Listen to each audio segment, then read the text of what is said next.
Gut, dann herzlich willkommen zu unserer heutigen Veranstaltung, die wir als Kooperationspartner.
Okay, I think we're having kind of technical problems here, so maybe I can just continue. I didn't get everything that Jan Lucas Gescher just said, but yeah, welcome y'all. I'm gonna introduce to you our speaker for today, which is Dachi Imedadze, who's already in the meeting and is gonna tell us something about student activism in the present.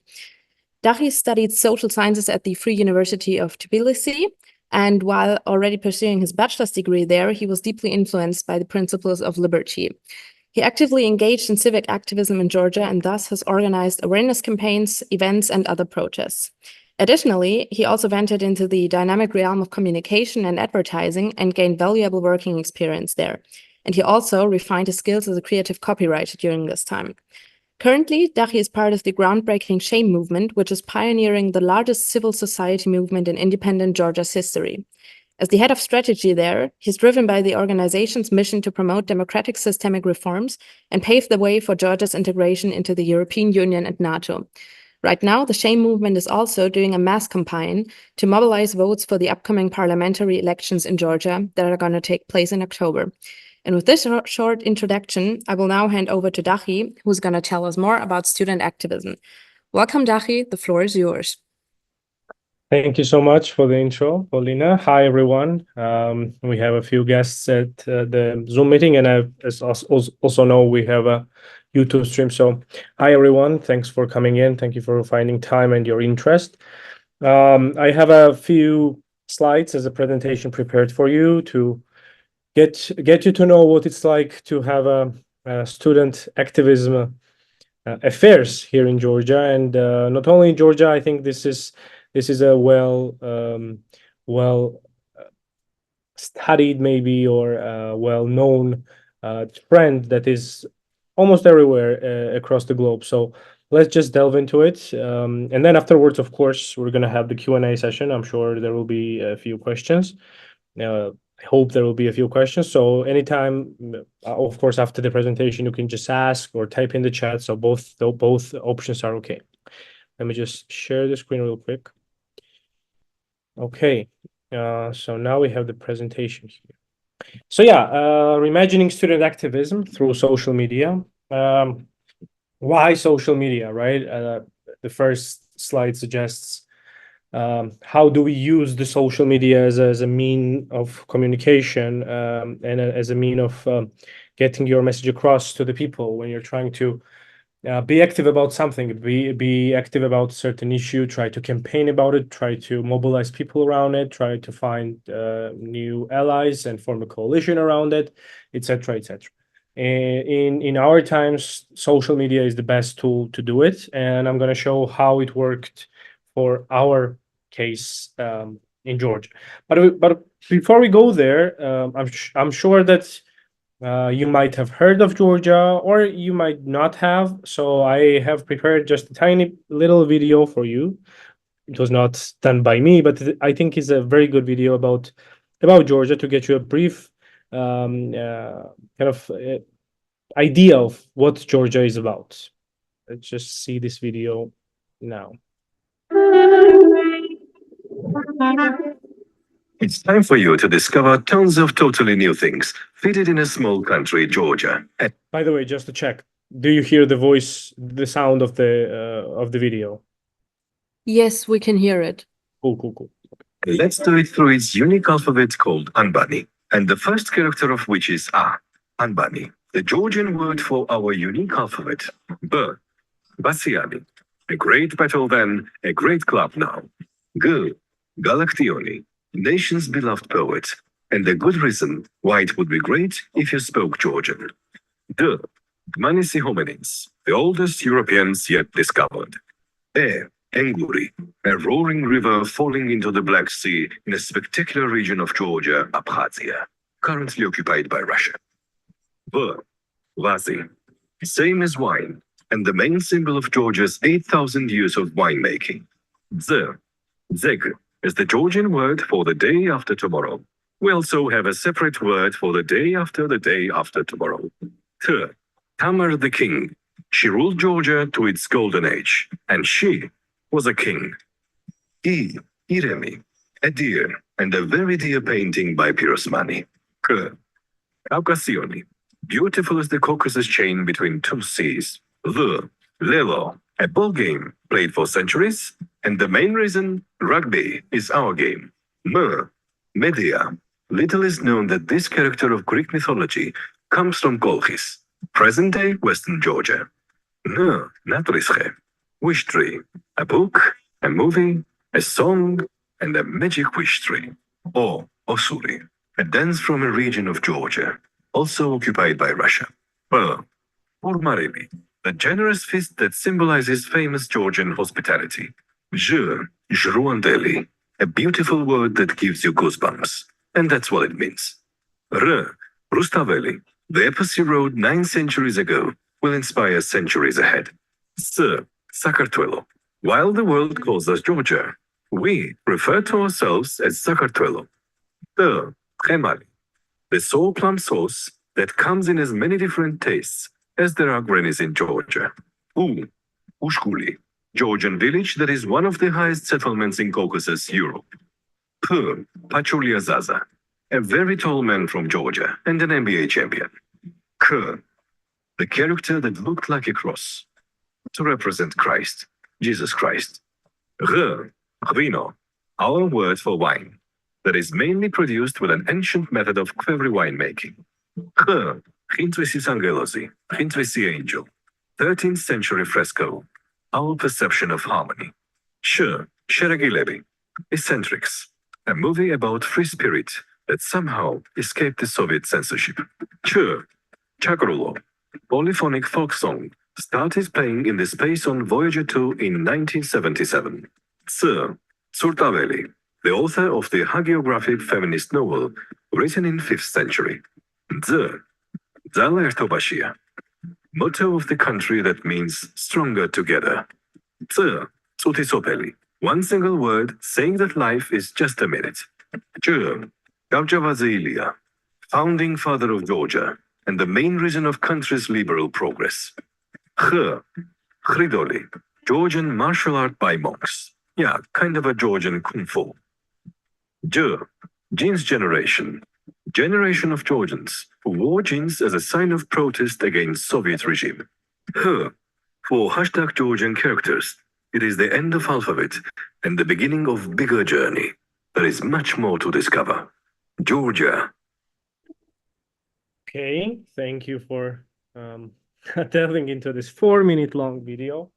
You've heard some of the key phrases: Russian occupation, protest against the Soviet regime, and you're going to hear those words again during my presentation. And you also heard maybe Bassiani. I'm sure the Germans local that are here in the meeting, they might have known the nightlife of Berlin, of course they know, and the nightlife of Tbilisi. So I'm sure you found some of the references there.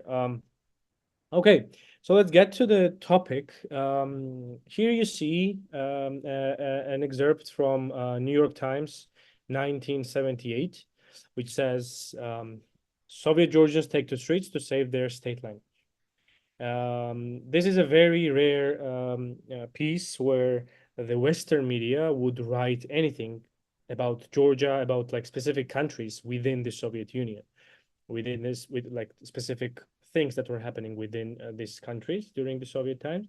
But this is very important because in 1978, it was the first time ever in the history of the Soviet Union where people protested, and I mean like mass protests. In 1978, the local Communist Party of Georgia tried to cancel the status of the Georgian language as an official state language and change it with the Russian one. So back then, when it was I think the most, well, as most of the Georgians, the generation of my parents and their friends describe, it was the best time of the Soviet times, meaning that there was peace, there was welfare more or less for everyone. Of course, they were poor, but they mean that, well, they had at least to eat something in Georgia. So it was strange that people took to the streets, but of course, this nationalistic sentiment about the language, about one of the key elements of the national identity, which was tried to be taken away from us, was not acceptable. So people took to the streets, and who did that? Of course, the students did. Of course, the students, my mother, who was 11 at that time, she was in the middle school, and she recalls how she saw a lot of high school students just sneaking out from the back doors of the school to attend the rallies. They were going on for a few days, and on April 14th, the government, the Communist Party, canceled its initiative to change the state language to Russian because they thought that the protest could just turn into a bigger and bigger protest wave. And it was funny because the officials from that time said that no demonstration happened. It was just us canceling this idea. We should have thought better, etc., etc. But the truth is that on those demonstrations, there were banners and calls from people to say, damn the Russian Empire, to translate it roughly. Russian Empire, because of course, Soviet Union was based on the Soviet Russian regime, which occupied the other 14 republics of the Soviet Union. So of course, it runs deep in Georgia, as it is in every country. Most of the activism, most of the protest movements are born within the youth group, student group movements, and they are the ones who lead the front, and they are the ones who always get people around them, rally around the flag, the other parts of the society, and then, of course, if they're able to, they bring progress and success to the cause. And that's how it happened in Georgia in 1978. And I mentioned my mom. Oh, sorry. I mentioned my mom, who 10 years later, in 1988, on the left, of course, you will not read any of this because it's all in Georgian, but the left one is basically a prescription from the doctors, and they write what she has to eat. And mostly all of these things are warm milk, boiled egg, some dairy products, and yeah, baked something, whatever. And the reason that they gave this to her was that she was on hunger strike for almost 10 days. And it was like a dry hunger strike. She did not eat anything. She only drank water. And of course, she was not the only one. It was tens and hundreds of students, her fellow students, who did this on the main avenue, on the main street of Tbilisi, outside the back then. Now it's the parliament, but back then it was the administration building of the government. And 3 years later, Georgia gained independence, but it came under a big price. The national movement that was happening within Georgia, and then it followed in the other former Soviet state as well. The Russians tried to punish it very roughly, and on the bottom, in the center, you see my grandma, the mother of my mother, who died because of cancer. But the reason that she got cancer was that during April 9th, 1989, the Soviets dispersed one of the rallies that was going on in Tbilisi. And they used the tear gas, which was poisonous, basically. And again, a few hundred of people got cancer out of that. This is a excerpt from the local newspaper that said, "One more life," with 3 dots. And it was a letter that would basically tribute to her soul or something like that. And at the end of this tiny little column, it says the committee of victims of April 19th. So this was the scale of how much it looked. And on the right, you see the Communist Party ticket. I'm sure if anyone is from the East Germany and their parents have been talking to them, giving stories of what it looked like, I'm sure they even might have something like this, have had something like this. But this would, everyone had that in the Soviet times, also in Georgia, in other republics as well. The Communist Party ticket, which was basically a membership card for the party. And although my grandma had this ticket and the card, she participated in every protest that was going on there. And in the top right corner, you see a former Georgian flag, which was changed in, I think, 2004, but this was the Georgian flag for about like 15 years. And she sewed this with her hands. So this was not bought somewhere. Of course, you couldn't buy it anywhere because it was forbidden. You could not openly say anything that would be pro-Georgian, like pro-Georgian independence. And of course, people just did it in their houses. So yeah, that's what my grandma did, and that's what all of these students did. They might have been part of the Communist Party because they were required to. That was the only way to survive and navigate in those times. But on the other hand, they would participate in the rallies that were against the Soviet regime, and they would even, some of them would die because of the Soviet regime. So it runs deep in Georgia, also in my family, funny enough. The student activism and students and youngsters being vocal about issues important for the country, important for the community, of course, important for the individual liberty as well. That's a tradition, I think. But now let's go more into current times and fast forward to June 2019. As Paulina mentioned, I'm part of the SHAME movement, which is the biggest civic movement in the independent history of Georgia. We have up about like 50 members, and then a wider network of activists across the whole country of about like 200 people, almost in every, almost of the, maybe every city and every town, not to the villages, of course, of the country. So what happened in June 2019? This image explains a lot. So this guy, the one with the glasses sitting in the chair of the speaker of the Georgia parliament, is Sergei Gavrilov, who is a Russian MP, member of the Russian Communist Party, who was invited to Georgia as part of a kind of inter-parliamentary assembly of Orthodox countries. For those who don't know, Georgia is an Orthodox country. We don't have the state religion, but still like 85% of Georgians are Orthodox. So countries like Serbia, Greece, Russia, Moldova, I think back then, participated in this interparliamentary assembly. And in 2019, Georgia was the host of it. So we hosted them, and it was like, people didn't like it. We heard news about it, but it would just be a random Tuesday of something going on inside the parliament. It should not have been a big thing. But then the Georgian government allowed the Russian guy to sit in the chair of the speaker of the parliament and lead this assembly in Russian language.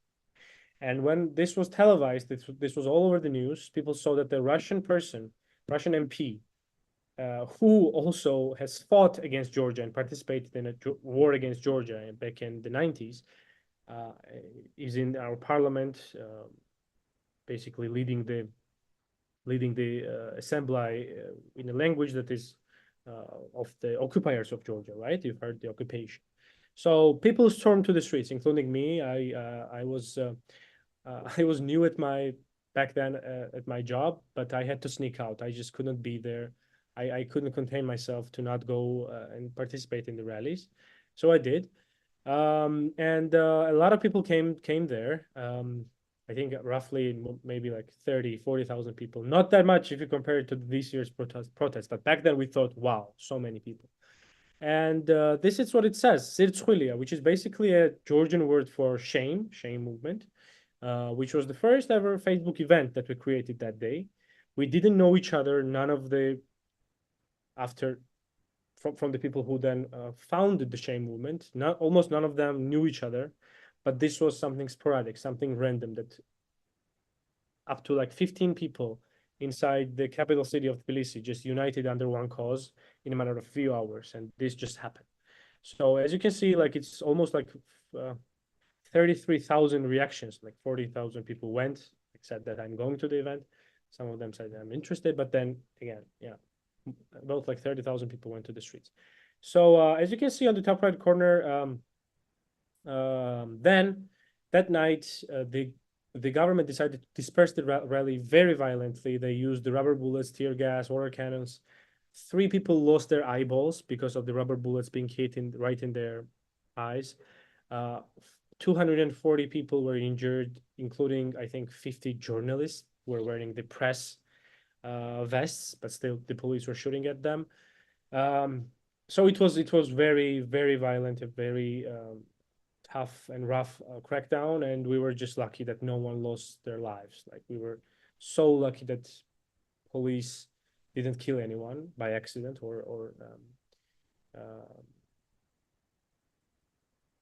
on their own decision. But yeah, this is how it all started. Then we said that, well, we should do something about it, and we had 3 holy demands. That's what we call them. One, of course, we should have some of this systemic solution to all of this, because when something happens in Georgia, and I think in most of the developing countries, is that people are angry at something, and this anger then just disperses because you have this huge chunk of emotion. You try to mobilize around something, and then if you may achieve it, you may not, but then it just disappears somewhere. So we thought that we should turn this energy into something meaningful, something that would stay along the years. So the first demand that we had was the change of the electoral system. So we said that we should have fully proportional election system, because back then it was like we have 150 people in the parliament, and it was divided. Like half of them were elected proportionally, and half of them were elected with the majoritarian rule.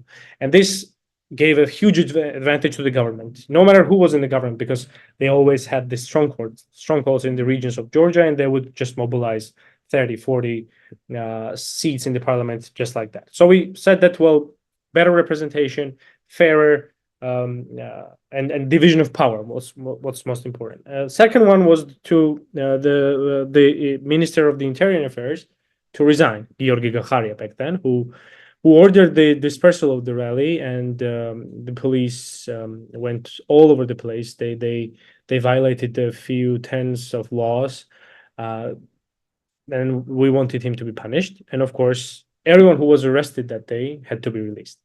So we accomplished. Well, okay, let's just stick to the presentation.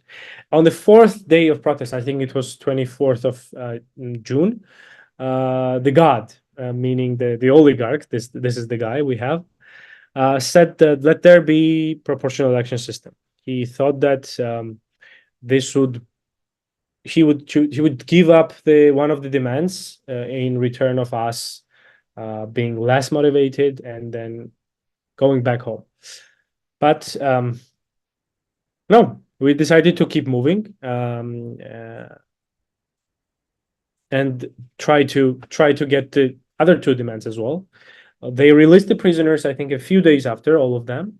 But this guy, the one that you see, was he said that I'm not planning to resign. I'm not planning to resign. So it was our goal to make him go, or make the others make him go.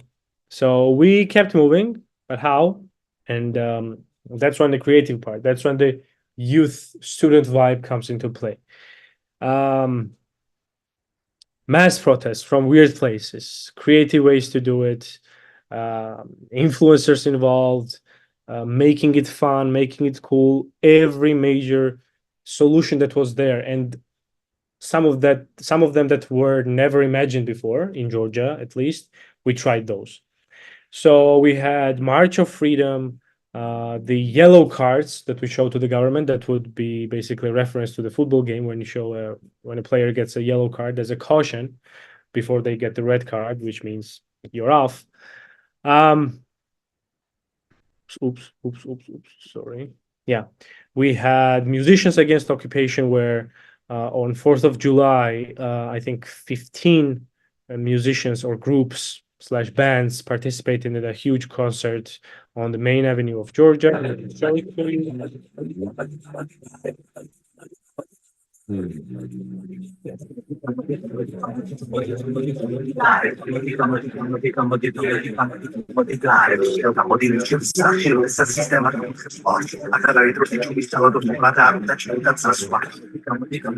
So yeah, this is teaser for the event, and the strings that you saw at the start of the video represent, of course, the tribute to the people who lost their eyeballs. So we kind of had this as a symbol.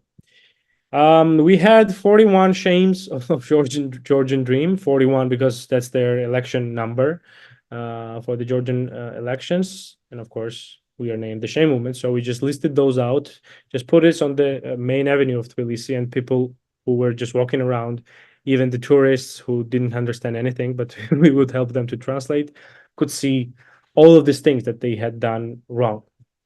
We had kind of a history class in response to Vladimir Putin, because that year, I think it was early August, or at least like late July, where he said some of the weirdest things about Georgian history. Just like I'm sure you've heard that Ukraine was not even a state. Lenin built Ukraine and created Ukraine. That type of things about Georgia, some weird, very inaccurate things from our history. So we just did this.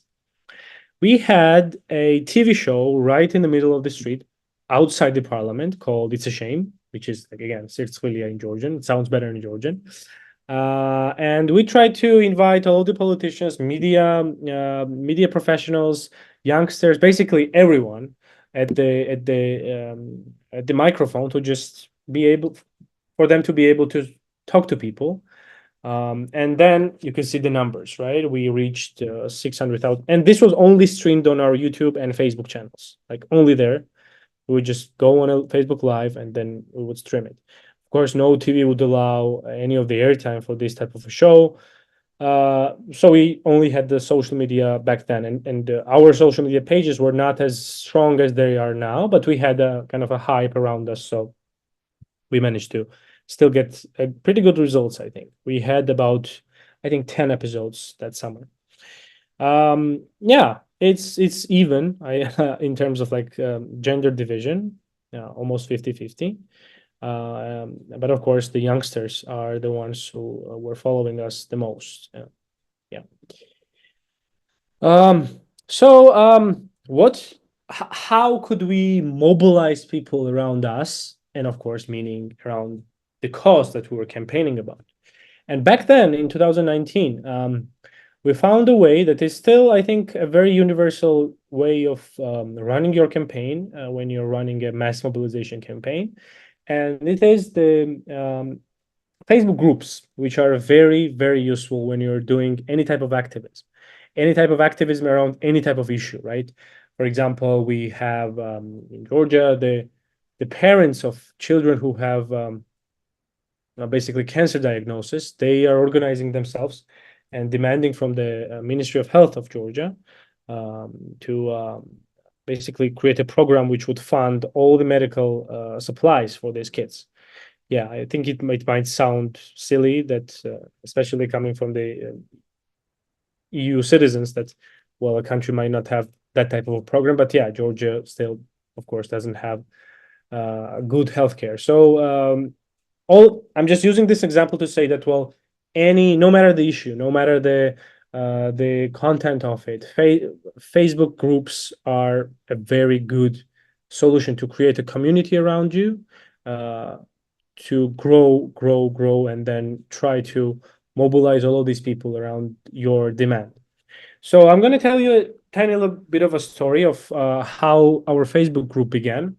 So in May 2018, the right-wing political groups, which are not the ones that you would call right-wing in Germany, for example, or in the EU, because our right-wingers are basically pro-Putinist. They are openly pro-Putinist. I mean, they say that, well, they receive money from Russia. We know that they officially, some of them, officially receive money from Russia, but unofficially, it's basically you could trace the money back to the Kremlin.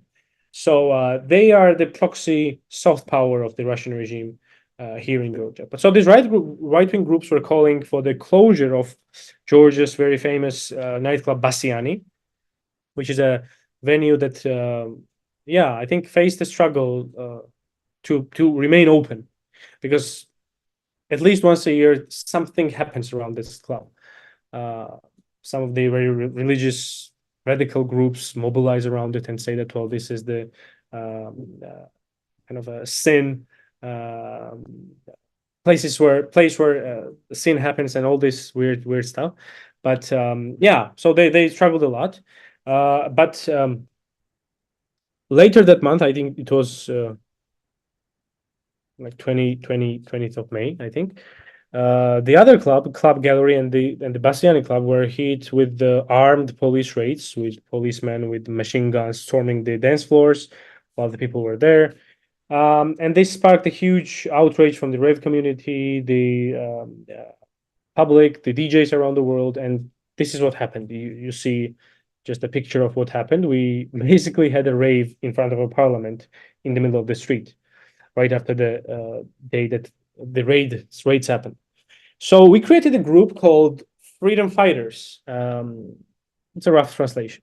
So as you can see, it was May 15th. I'm sorry, May 15th, 2018. Our friend, one of the founders of the Shame Movement, Salome, created this group. And Mariam Bajelidze was made an admin, again, one of the founders of the Shame Movement. This is the screen from back then, the prime minister who said some weird stuff about the protests. Of course, lies, saying that, well, the freedom of speech is protected, etc., etc. And then you could see that this post had a very big amount of like reactions, unusual for the prime minister's Facebook account. So when you clicked on the likers, you would see, I'm not sure if you see it, but these are bot accounts, mostly from Pakistan or India or Indonesia. Well, the names, I mean, of these so-called people, and we thought that they were buying bots. They would just buy followers and bots that would like or comment on their posts. And this is very funny in Georgian, but you don't understand because it's not the universal language. But these latex shoes, which you wear outside, for example, when it's on a rainy day, in Georgian they are called bots. So we just took them to the government's administration building, and said that, well, the source of power is people, not bots.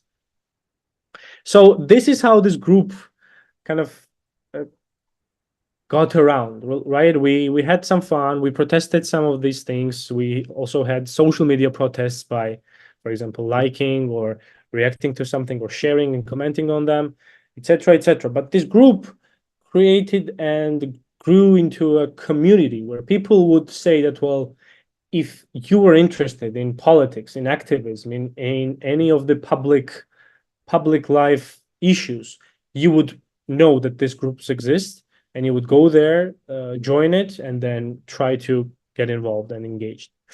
The government even created the fake group, which was named exactly like that, with like 70 members, as you can see right here. And they tried to mislead people and spread fake news. And our response was to create a group called Anti-Bot. Anti-Bot would unite people who are our digital activists. And whenever someone could identify a bot, a troll, or a fake page or a fake profile, they would just post in our group that, well, this is the account or from them, and everyone from the group would go on and report this account or page or whatever. 2 times, Facebook, like nowadays Meta, they removed the coordinated, unauthentic network operated by the Georgian government, and this is a quote. This is not my interpretation, which would spread fake news, misinformation, and hate speech among the Georgian public. So Facebook basically accused, and they had proof of it, the Georgian government, that they were running fake news campaigns to confuse the Georgian people. This was huge. Against our protest, we had a variety of propaganda. For example, one would suggest that this is a logo of one of the oppositional parties, suggesting that all of our members were ruled or influenced from this political party, or that our members were part of the LGBTQ community. I know this sounds ridiculous, but in Georgia, they at least consider this to be a insult, so they would create this weird, sometimes maybe kind of funny graphics. And then what the hell, like, I don't know why is one of our founding members illustrated as Lenin. No one knows that, but okay. And our response was to just have fun about it, and we would create all these photos and just say that, well, we don't care. We have issues around us that is much bigger than ours, and no matter what you do, we're going to continue our cause. So yeah, I think we just started having fun from the things that we used to do, because everything will kill you. So you got to choose something fun. And we found some cheap and creative ways to protest. For example, we had these big banners. We brought sheep to the parliament, which is, again, a very funny thing in Georgian, but I'll try to make it funny for you as well, because sheep is like when you a lot of Georgians call some other people sheep, which is a metaphor for them to be obedient to some others, for them to be following others' orders. So we just brought this sheep near the parliament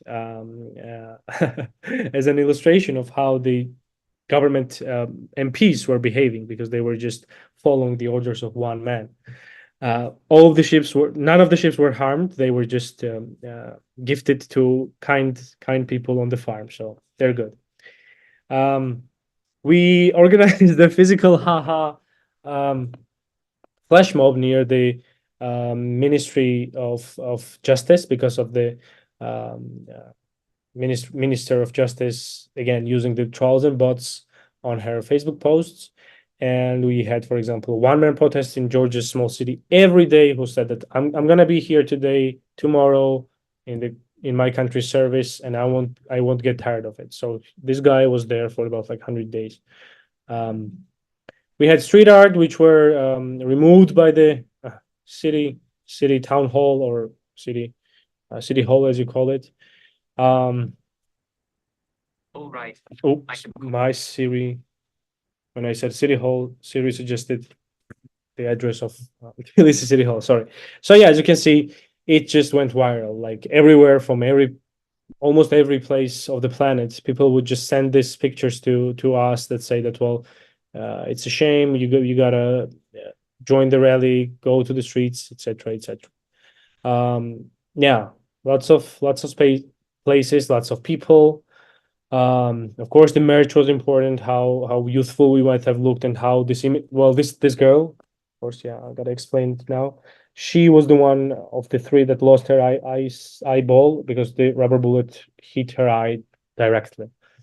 This was also funny when Ivanishvili, the oligarch, said that, well, there are some 200 demonstrants on the streets. So we just had this numbers printed on papers and then distributing it to people, and then we would just raise it. And of course, everyone could see that it was way more than 200.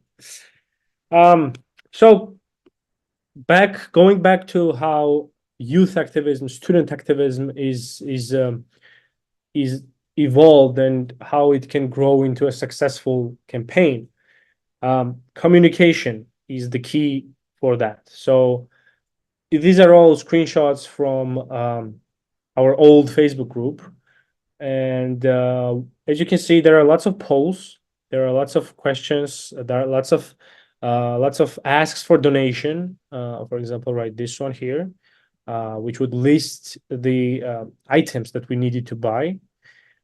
So what we did back then was to have people involved as much as possible. And by people, I mean not the organizing group that we, for example, us, like 20-ish people who were gathering at one of our friends' house, but I mean the people, like the public, who would vote, for example, the speakers, who is the person you would like to see at the rally, of like addressing to people, and they would just choose these people.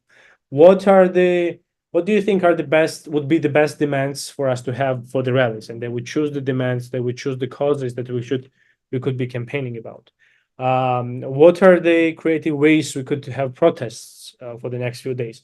These are all the questions that we would ask people, and they would answer with the polls, with their comments, with their reactions, and this would create a sense of belonging for them, a sense of, I have a say in this. I have something that I am involved in, and I can contribute and influence as well.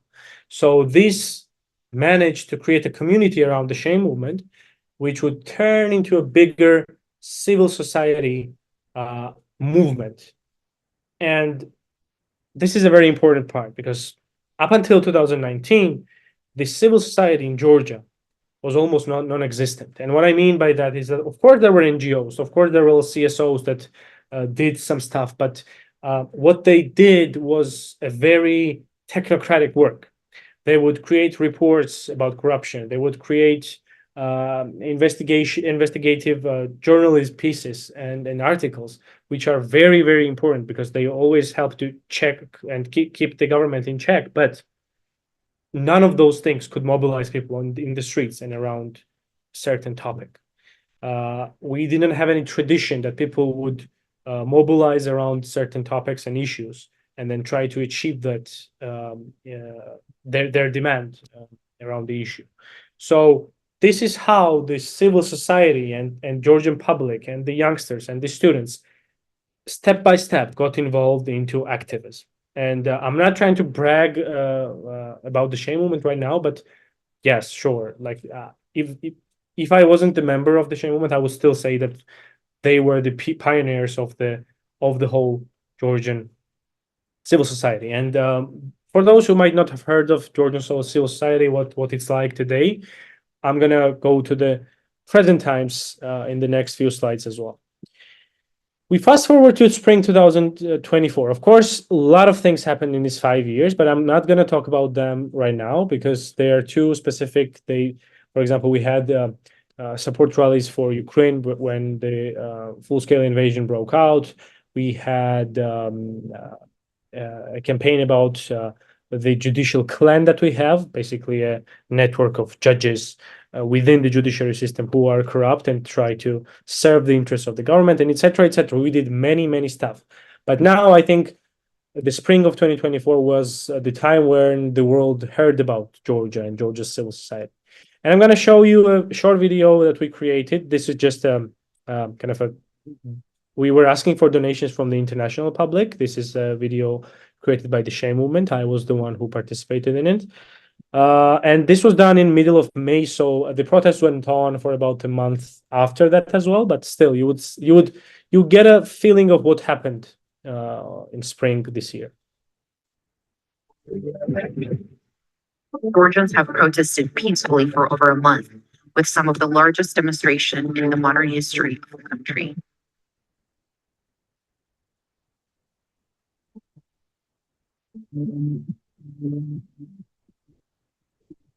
Self-organized groups of the nation stand in solidarity to defend the country's rocky future.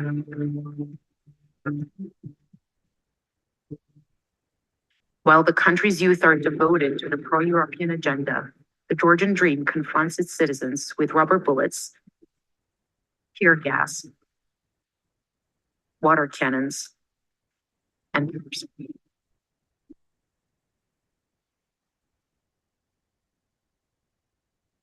Policemen and hired mobs beat the demonstrators with extreme brutality ambush them at their own offices, call from unknown numbers on their cell phones, and try to intimidate them.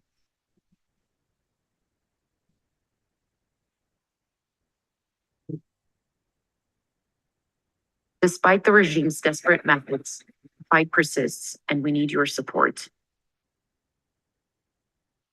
Please share this video with your friends and colleagues and raise awareness about the current situation in Georgia. And contribute whatever you can to aid the protesters in their efforts. We continue to fight against Russian imperialism, and we will bring Georgia home.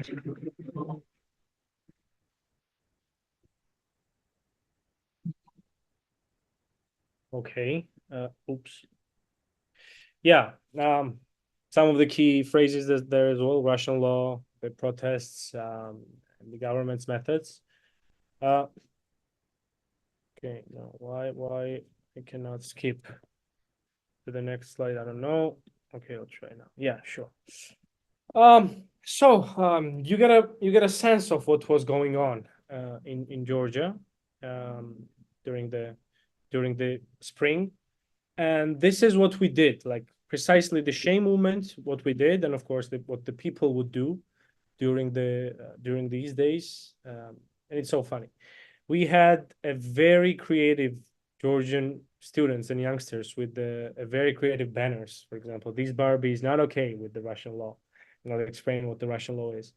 This person, the lady in the center, is holding a sign that says, "We Megrelians are not afraid of the pepper spray." Megrelia is a part of the like a region of Georgia, which is famous of their cuisine with very spicy food, and they could eat the peppers which are so spicy that, well, a normal person could not. So she's kind of making fun of the government's methods. Some of the very funny photos, for example, a random dude sitting in the middle of the street on a chair. I don't know how could he found this chair and why did he decide to do it, because in a few hundred meters there's literally police raiding the rally. So yeah, I don't know. This is a very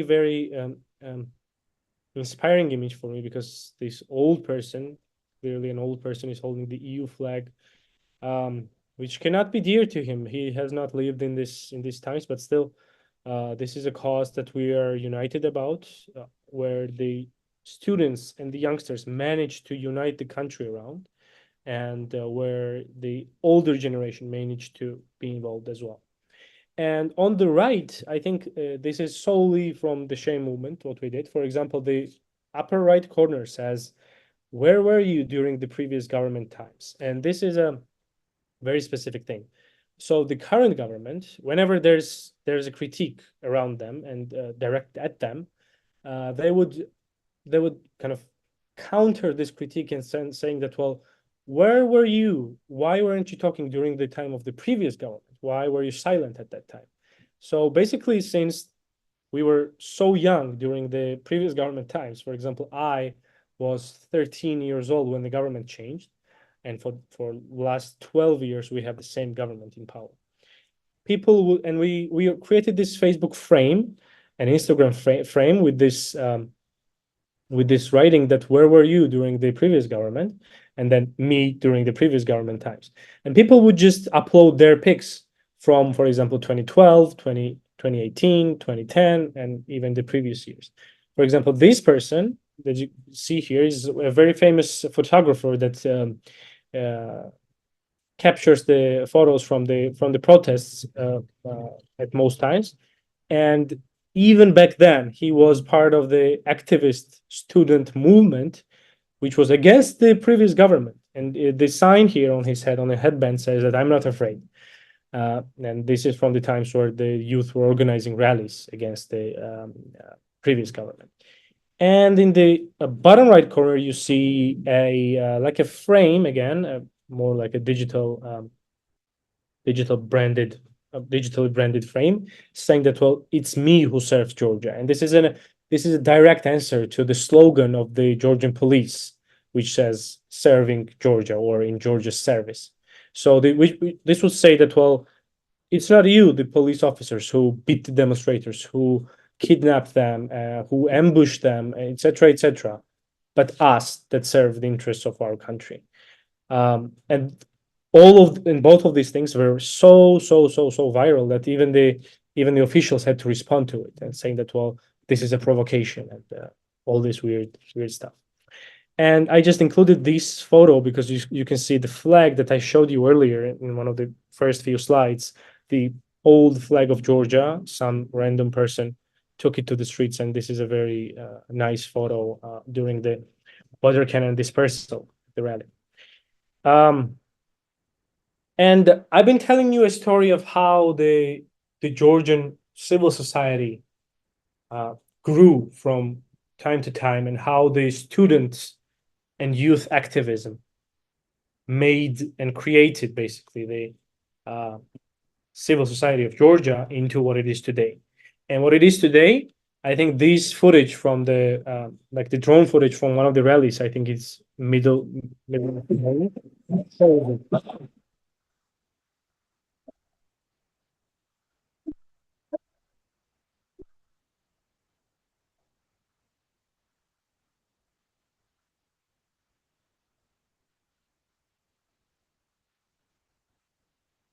So people are chanting Georgia, Georgia, etc. But what's the most important is that this right here is the biggest demonstration in the history of Georgia. According to different sources, there were 250 to 300,000 people that night in the streets of Tbilisi. So a protest that started with a few people just uniting under one roof to plan the protest next day. And out of those 15 people, almost none of them knew each other, has created a tradition where the youngsters, our parents, the grandparents can engage in the protest activities, in the raise awareness campaigns, into online activism. And all of this is thanks to the students, a few number of students that did this first. Sorry. So my presentation was named the Reimagining Youth Activism or Student Activism through Social Media. And I'm so glad that social media exists. I'm so glad that basically every person, almost every person owns a smartphone. They could capture something. They could become journalists in a matter of a few seconds and capture something that could change the whole course of the country and its history. And of course, among all of these, the students and the youngsters are leading the way, are leading by example, and are trying to change the world for the good. I've been solely and exclusively talking about my country, but I thought that this was relevant because of the things that were going on this spring, I mean, and because of the very important elections that we have coming up in October, just as Paulina mentioned. And we are doing a get out the vote campaign. We, as the Shame Movement and other groups of the civil society as well. This is how it looks like. Our campaign, it says, to the elections, everyone, basically saying that, well, this is a universal duty to go on and vote.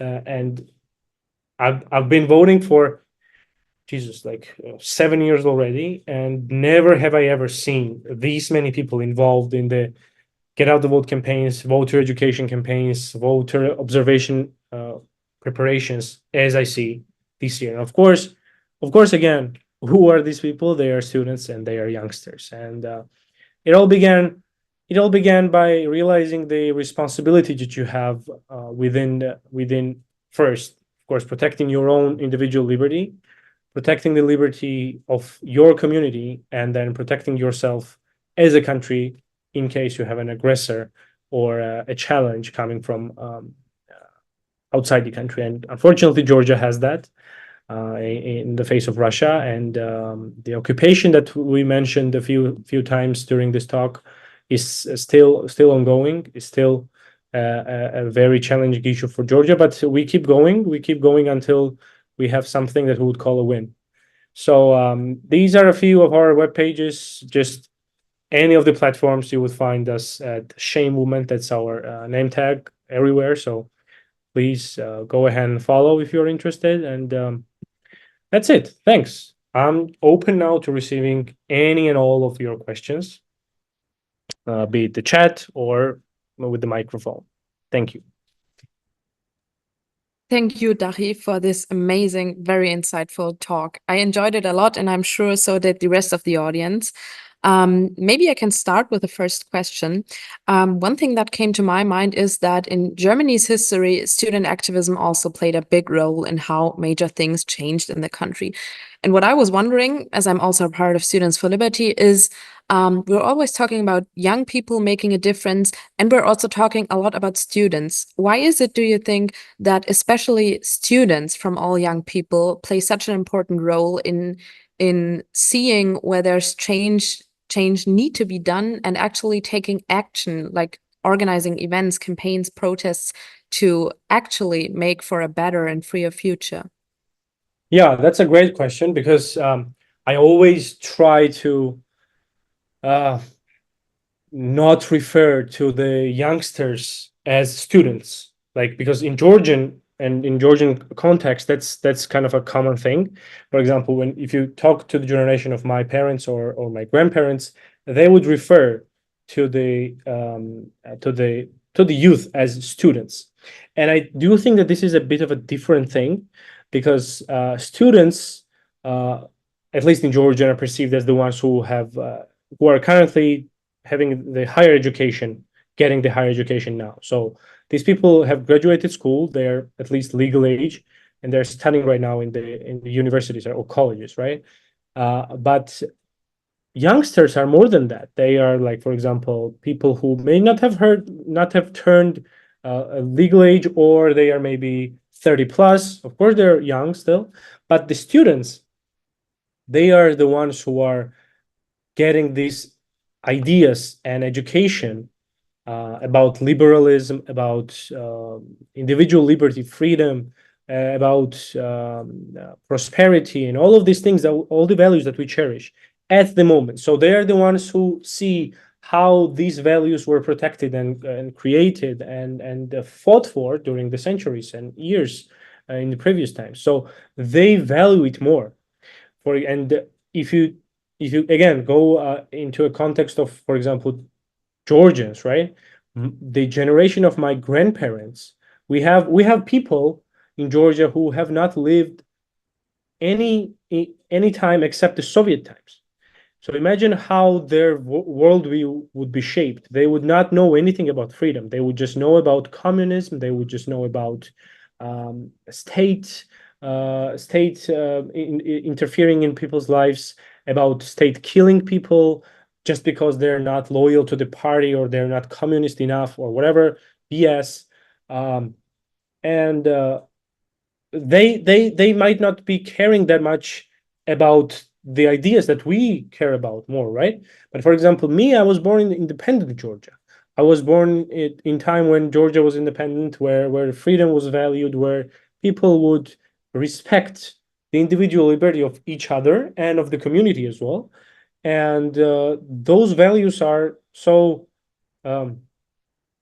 normal, so natural for me, and of course for the other students and youngsters, that they perceive the threat of losing these values as a very essential, very existential threat to how their identity is shaped. So I do think that students are involved and more motivated because of these reasons.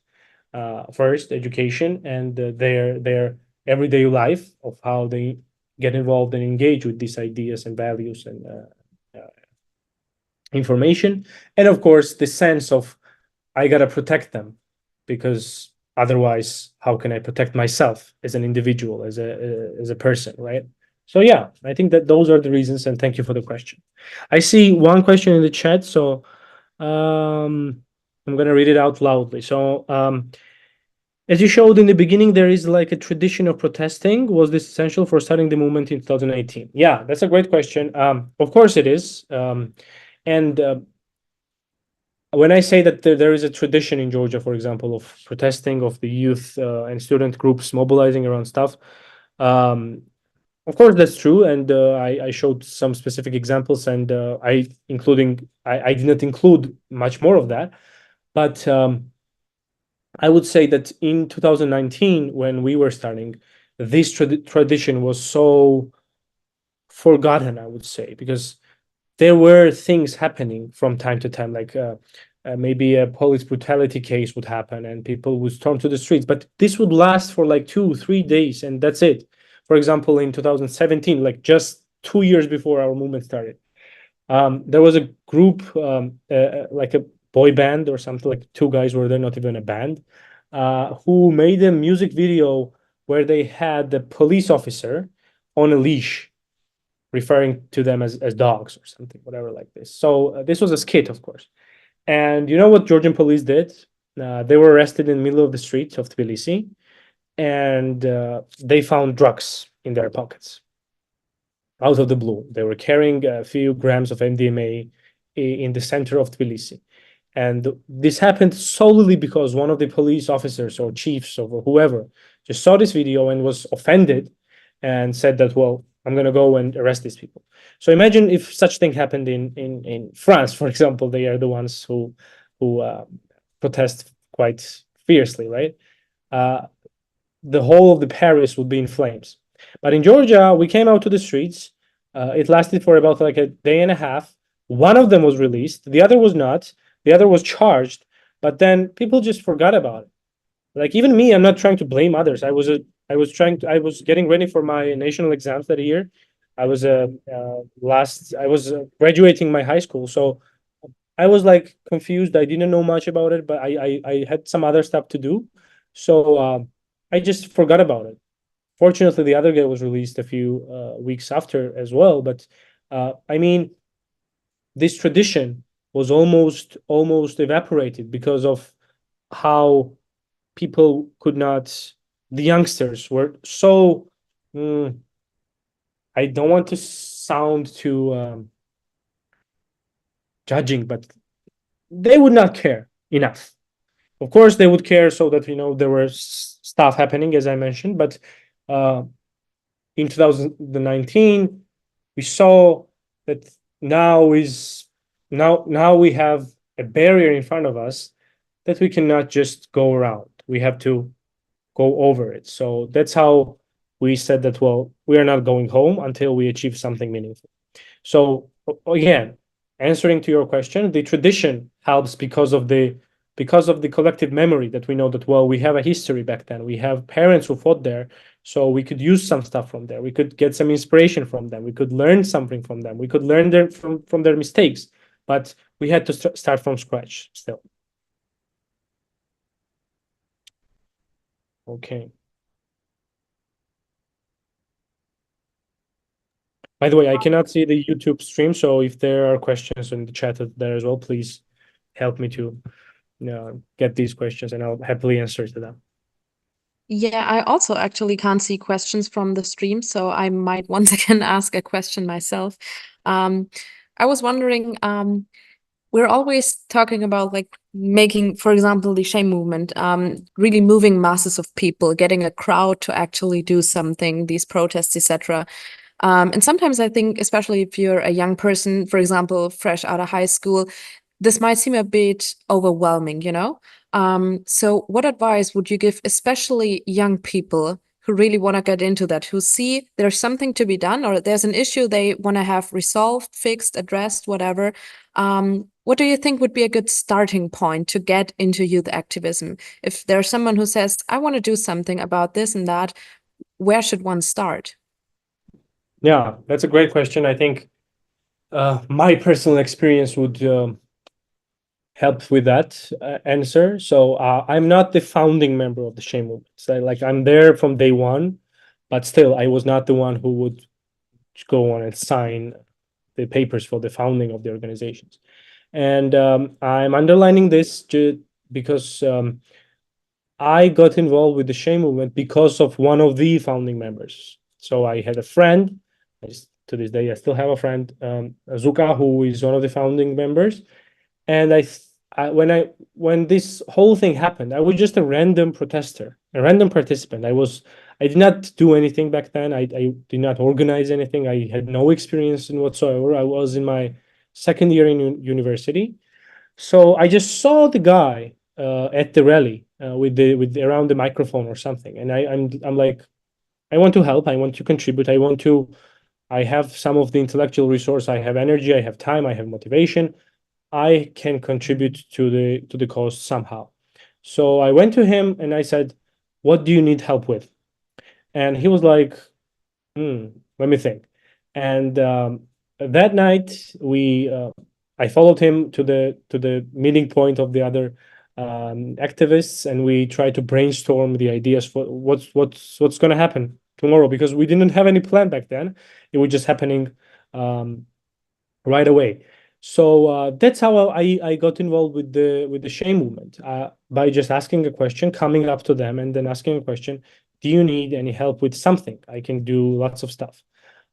Because, and this is a very, very radical case in terms of a very specific one, because I didn't know much to do, like how to do it, what to do, and how to do it. But I knew that I had motivation.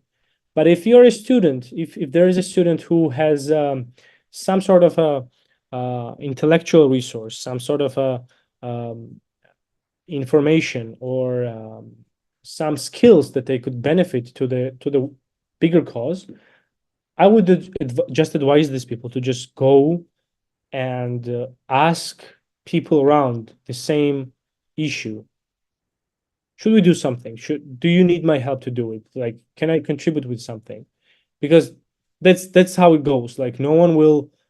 Of course, there are people and there are initiatives who maybe ask for help from the others. Like, for example, we need volunteers, we need donations, we need something from you of how can you support the movement or the protest or the cause. But that doesn't always happen, because people might not think that, well, anyone would reach out. We should not ask for help. It's just us that gotta do stuff. So I would advise to people that if you want to do something, if you want to get involved into meaningful campaigning about certain issues, just find your allies. And when you find them, try to form connections and coalition with them to and actually do stuff, right? To create content, to create communication, to organize events, rallies, demonstrations, talk to journalists, talk to media, maybe travel and talk to others, just like I was supposed to come to Germany, but unfortunately I couldn't. And that's how you grow. That's how you grow as an individual activist, as a student activist, and of course as a movement and as a group. I have one question in the chat. Did your goals change over time? And if they did, what are your aims now? Yeah, definitely. Of course, our goals changed, especially when we reached and got our first demand with the proportional elections system this year in 2024. We're going to have fully proportional elections. But we saw that, again, this is a very specific Georgian context, but since they invited Russian MP, and we also, like most of the Georgian public, a lot of them at least, had a sense and feeling and idea that the current government that we have is loyal to Russia. Some of us even call them pro-Russian, but that's up for debate still, unfortunately. Let's say loyal to Russia, right, to the Kremlin. We thought that, well, now we cannot have business as usual with them. Try to demand the change of certain policies in order to polish these stains that they have, and try to pretend that we're a normal country. No, we're not. We are an authoritarian country, another authoritarian country in the region, just like Turkey or Azerbaijan, or of course Russia. So we aimed for ourselves to change the government, but of course we couldn't do this as an activist group. We couldn't participate in the elections. So what we did from then, we organized 2 get out the vote campaigns for the previous elections, like parliamentary elections and the local self-government elections. We organized raise awareness campaigns during COVID times. We had kind of a human-centered, or whatever you call it, campaign because Georgia is a poor country, and A lot of people were basically not able to have access to medicine and some basic supplies. So we had this volunteer campaign, which was joined by 200 plus companies, 500 plus volunteers, and we would distribute a basket of basic supplies of medicine, clothes, food to the families in need. We visited up to, I think, more than 5,000 households. So again, this is just an example of how our goals shifted from time to time.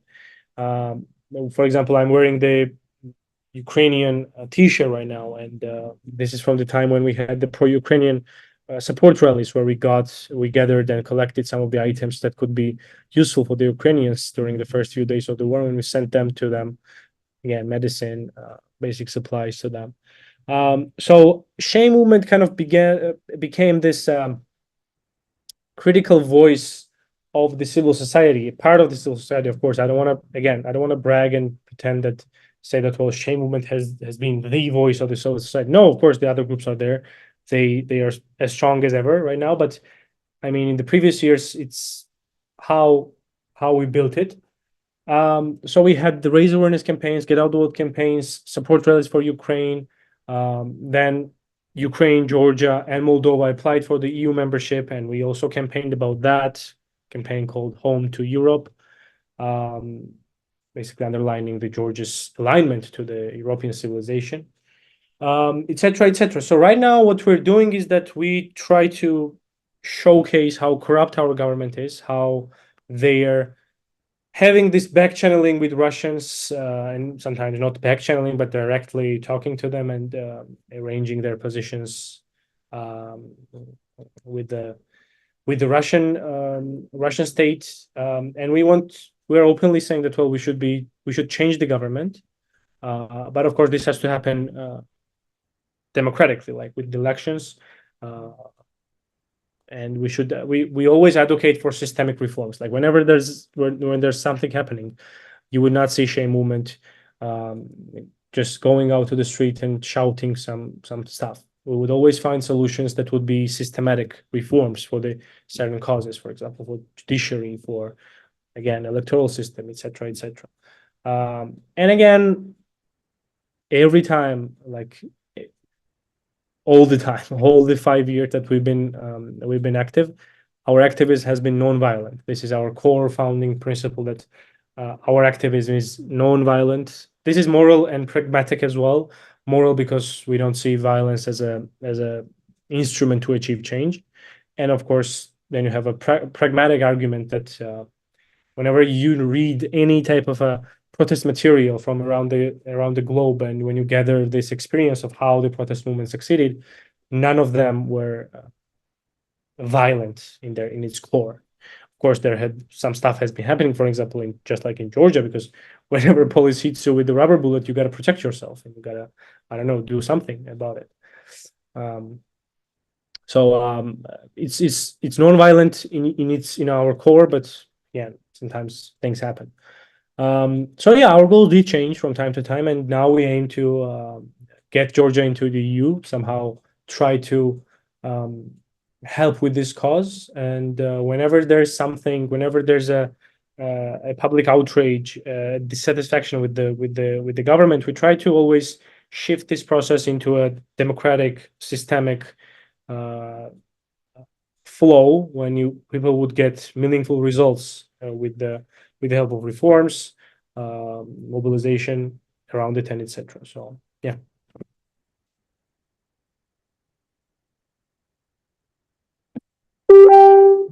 Oh, sorry. All right. I don't see any more questions in the chat, and also think there's no more questions in the YouTube live stream.